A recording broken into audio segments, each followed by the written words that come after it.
Madunyiswe uJesu Kristu.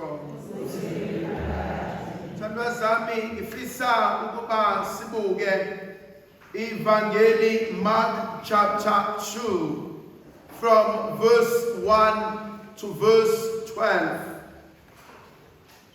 And there are few things esifisa ukuba sibheke. The first one is in verse 2. Wathi lapho uJesu ebuya baba baningi abantu ababa seduze kwakhe engakuba base bevala nomnyango. So many gathered around him that there was no longer a room for them, not even at the door. The first thing engifuna ukukhuluma ngayo is to be present. UJesu ubuya eCapernaum kade ephilise unkosikazi noma umkhwekazi kaSimon Petrus. Baletha abaningi abagulayo. And he comes back from usuku onomsebenzi, were possibly ezofuna ukuphumula. But uthi mefika afike kukhona abantu abanenkinga endakabaxoshi, but wehlala na. We live busy lives. Abantu basuke ekseni kuze kube ntambama. They've got deadlines. Banezinto eziningi. They move from one job to the next, one project to the next. But yet there are people who expect from us. Kunabantu abadingayo, kunabantu abaswele, kunabantu uNkulunkulu ababeke empilweni zethu, athembayo, afisayo ukuba basizakale. So the first thing engibukayo, ngibuka uJesu enalomnako, enaloluthando, enalento emfuna ukuba ahleze efuna ukuguqula impilo yomunye umuntu. He's present. Akasho ukuthi I had a tough day. Akasho ukuthi I'm not in the mood. Akasho ukuthi buyani kusasa. And so khona le principle esinayo emakhehleni ethi angaphumi umuntu engalitholanga usizo. And imagine if we lived with that principle. Umuntu uNkulunkulu ambeke phambi kwami, let that person walk away a little bit better than when they came. Kwesinye isikhathi, not all the time, abanye abantu 5 minutes and they can be okay. Ingane ukhathele. Maybe she just wanted to give you a hug and a kiss and to tell you that I love you. There's a story that I once saw of a young boy owathatha imoto kabakwakhe, wathatha i-screwdriver, ubaba wayilungisa something, ingane yascratcha imoto kababa, maqedane yagijima ingane yabiza ubaba, ubaba wabona imoto iscratchiwe, wayishaya ingane to a point ukuthi kwafanele ayiswe esibhedlela umntwana. They needed to reconstruct his fingers. And only when he got back home to realize the damage done by the child, Daddy, I love you. and yet he was frustrated. Sometimes the only thing they need is to say, I'm still alive. Abanye bethu, we can come back home. Ukhathele, ucikekile, ukhona konke. And the child only wants to hug you and kiss you and say good night. Am I present? Am I present? That's the first thing. It can be a tough day, but uJesu uyahlala. The second point engithintayo as uJesu ehleli nabo bonke labantu. Then there came another crowd. They were bringing a paralyzed man. Khona abanye abafika abayizele bona balethe umngani wabo okhubazekile. But mabefika ngasemnyango, they cannot go in ngenxa yesixuku. That's the second point engifuna ukukhuluma ngayo. Akusiyo yonke into oyoyicela enkosini uNkulunkulu akuhandle yona over on a silver platter. Khona omunye umuntu who can pray for a child. Nkosi ngicela usize umntanami, Nkosi ngicela ukuphilisa uma wami, Nkosi ngicela usize ingane kadadewethu. Athi uNkulunkulu ngiyafuna ukuyisindisa, kodwa the best way ukuthi ngiyisindise ukuthi ngiyisuse emhlabeni ngilethe kumina.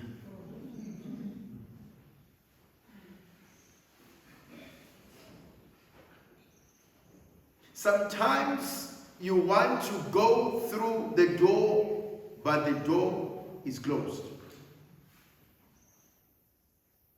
What is prayer? Prayer are not magic words that change the mind of God. But prayer are the words that change my mind into the will of God. Prayer are not the magic words that change the mind of God.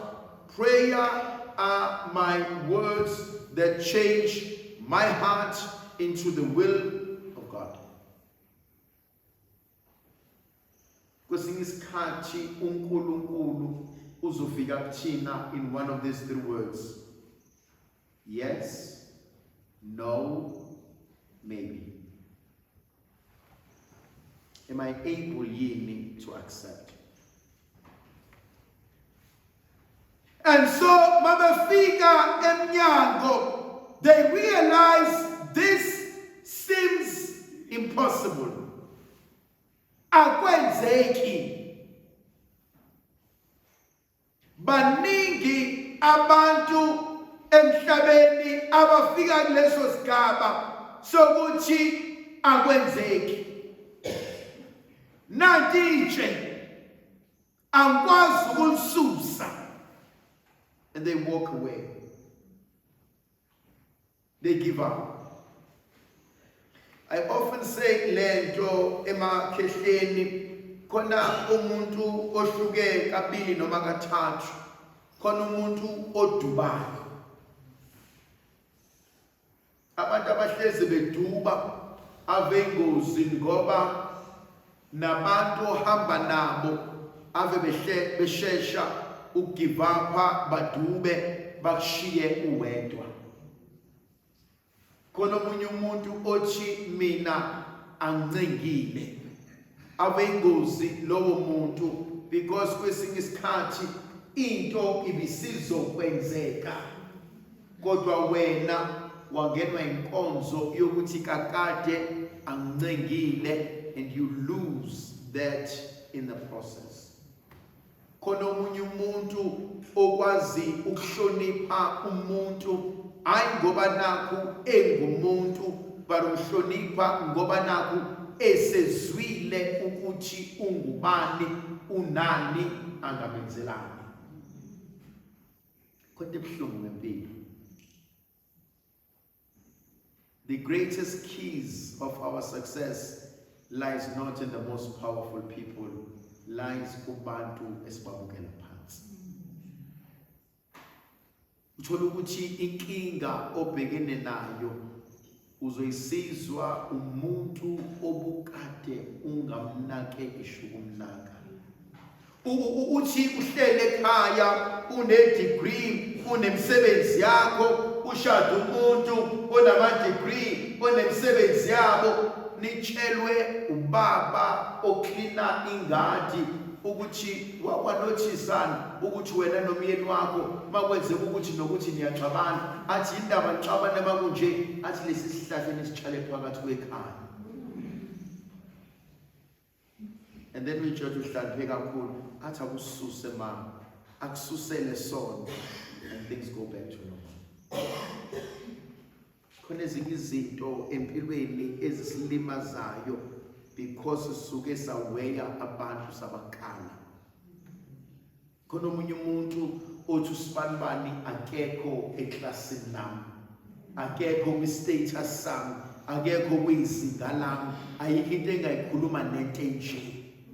Ukhohle ukuthi into engelutho kuNkulunkulu kuninga kufihla khona. Enye into engiyibuka ngiyithande uma lamadoda efika and they realize ukuthi they cannot go through. They have options. Either bangagoduka bamtshele lona ukuthi asakwazi ukubeka. And rightfully so, bakhuluma iqiniso because uyabona ukuthi ayikho into engenzeka. But they always say, do unto others what you would want them to do to you. Khona umzekeliso esakhulwa sixoxelwa ngayo, kwakhona uMadlamini owayeshade kaManci. Uma uMadlamini eshade kaManci kwakhona isarukwazi sakwaManci sesisidala.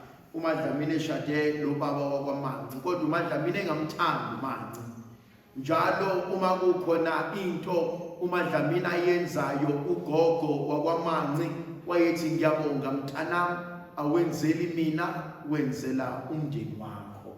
Ngiyabonga mntanami, awenzeli mina, wenzela umndeni wakho. Njalo makukhona ukuhla kwenzayo, ugogo embonga kanjalo. Langathizeni ugogo uhleli phansi, unkosikazi wakwaDlamini secikekile ugogo ebesethenga ukudla, akupheke, athathe iretex ayifake endleni, axube kahle, alamba ugogo, athathe umama ayonikeza ugogo akubukeke ukudla, athi kusashisa kancane, athi ngikulinda ukuphola, athi esakulindile ugogo ingene indodana yakaManci, mingene indodana ithi ngaze ngalamba mama wami, athi uma njengomzalo neyitheko, athi idla mntanami, athi meqeda ukudla ajuqwe isisu umfana, mejuqwe isisu umfana afike umakoti usekhihliza amagwebu, kwenze njani mama, angazi kwenzakaleni, ngimnikeza ukudla. Athi uma ngiyabonga mntanami, ozenzela kona wenzela umndeni wakho. Usho kunezinye izinto ezisilimazile singekho isidingo. Besingekho isidingo. Labo baba kunento engithintayo, labo ma kunento engithintayo, lezi ngane zinento engithintayo, zithema ibona akusangeneki la. What if I was in their shoes? Benge ngifune bagoduke nami ngekhaya. Yomazi umuntu oshawa indlebe okanye izinyo ngo2 ekseni. And so laba bathi, if I was in this situation, I would want someone ozodabula uphahla.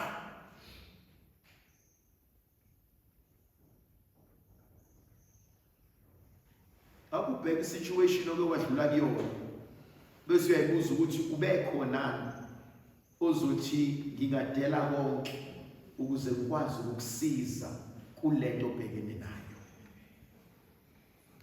Khona abantu uNkulunkulu asinikeze bona who love us for who we are, who accept us for who we are. Abathi la offer khona ngizofa, la uhamba khona ngizohamba. Sho njalo uNaomi noRuth uthi uNkulunkulu wakho uzoba uNkulunkulu wami, ukuhlupheka kwakho kuzoba usizi lami. And so I find labantu abane bethatha a decision yokuthi uma ngenzeki kanje uthini uplan B. Obani labo bantu empilweni yakho? Abanye bethu mhlambe we were the first one in our families ukuba no-matric. We were the first one in our families ukuba nemoto. We were the first one in our families to even go to school and finish it. Abazali bethu basinikeza into bona bangabanga nayo. Abanye bethu abazali bethu had to sacrifice ukuze sikwazi ukuba yilento esiyonke. And so abantu bokuqala engimbongayo uNkulunkulu ngabo imkhuleke abazali bethu. Had they not been there, I don't think life would have been possible. Abanye abantu engimbongayo uNkulunkulu ngabo ama firstborns who had to become deputy parents. We had to do the things abazali bethu ebahlulile. We had to carry the burden abazali bethu abayibalekele. We had to take the curse emndenini yethu abazali bethu abangakuzange ukuhlala nayo. Abanye bethu we are alive because abazali bethu abakwazi ukulala ebusuku besikhulekela wherever we are. Abanye bethu imishado yethu survives because sinomuntu othi Nkosi ngiyalwazi usizi lwakhe lapho ekhona. Yangimangaza into yalezi insizwa ziqaqa uphahla maqedane zimehlise. UJesu uma ebona ukholo lwabo ebese eyabaphilisa. Obani abantu who make the list of your prayers? Obani abantu obakhulekelayo every day by name? Uthi musondele endaweni yakho yokukhuleka uzoqala ngosibanibani, kubo sibanibani, kubo sibanibani, kubo sibanibani, then kube mina. Ubani okukhulekelayo wena? Okubiza ngegama, okunxuselayo. Mina ngihlezi ngithi ngiyambonga uNkulunkulu ngoma wami because I've seen it. Mangisekhaya, I will be in my room and Uma will be in a room, but she'll be praying and knowing Uma kukhuleka amemeze vele mekhuleka. And all of a suddenly uzothi ekhuleka ngimuzwe esibiza sonke ngamagama ethu, athi sasibiza ngamagama ethu axoxela uNkulunkulu ama-issues ngeimpilo zethu. Athi Nkosi ngiyamkhulekela usibanibani usendaweni ukuthi ngicela umenzele kanje kanje kanje. Nkosi isimo sakhe kanje kanje kanje kanje kanje. But we all know that thing because bazulu gogo besikhulekela. Uthi gogo kunenkinga nje kanje umndeni wonke uzoyazi inkinga yakho because ugogo uzoyikhulekela. Who carries you? Bese kuthi mina uma ngimbonile engikhulekela esaphila uzoyeka kanjani ukungikhulekela esehlala phambi kwaNkulunkulu? Khona abanye asakhulekelwa abaphilayo ngoba ababesithanda besikhulekela sebesenkosini. Sewuyibona abahlala ubusuku nemini bebalisa bememeza amagama ethu phambi kaNkulunkulu. Yangithinta uJesu ngokubona ukholo lwabo wabaphilisa. Ebesethi uJesu kofe uhlangothi sukuma uthathe uhlaka lwakho. He came in paralyzed. He walks away esethwele into ebekade imthwele. Yini ofika naye ngomina namhlanje ebusuku? And whatever ofika nayo ikhathaza, ixakanisa, masikhuleke uNkulunkulu ukuthi by the time usubuyele emuva wena uzobe usunamandla over that which wanted to destroy.